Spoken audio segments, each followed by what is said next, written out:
तर सकाळचं good morning म्हणायला आमच्याकडे खास पाहुणे आलेले असतात आणि त्यांना नाश्ता दिल्याशिवाय आम्ही काय पाठवत नाही.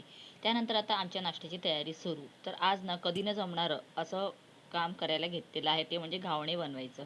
तर घावणे ना मला कधी जमतच नाही, म्हणजे मी फक्त तांदळाच्या पिठाचे बनवते, पण ते कधी जमलेच नाही. पण आज ना वाटून घेतलेले तांदूळ आहेत, ते उडदाची डाळ वगैरे घातलेली, आणि म्हटलं चला घावणे काढूया. मी पण खाल्लं आणि आवडीने नमादर्शनला पण बनवून दिलं.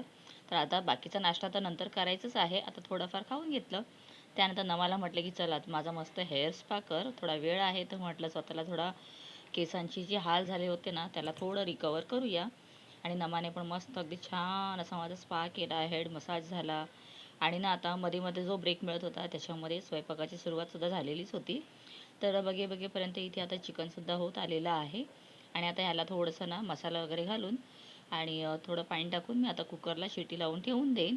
ते होईपर्यंत मग पुढचं काम चालू. तर मला आधी केस धुवायचे आहेत, आणि केसांची हाल बघितले ना तर असे झालेले. चंद्रकांता जो कार्यक्रम यायचा आधी, त्याच्यातला याकू महाराज मला आठवला.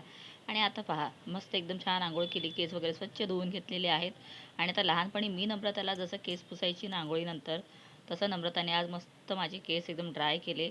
त्यानंतर आता ड्रायरने सुद्धा ती वाळवून घेत आहे. सो खरंच आज ना असं वाटतं अगदी स्पेशल ट्रीटमेंट मला मिळत आहे, आणि खूप एन्जॉय करत होती मी या सगळ्या मोमेंट्सला.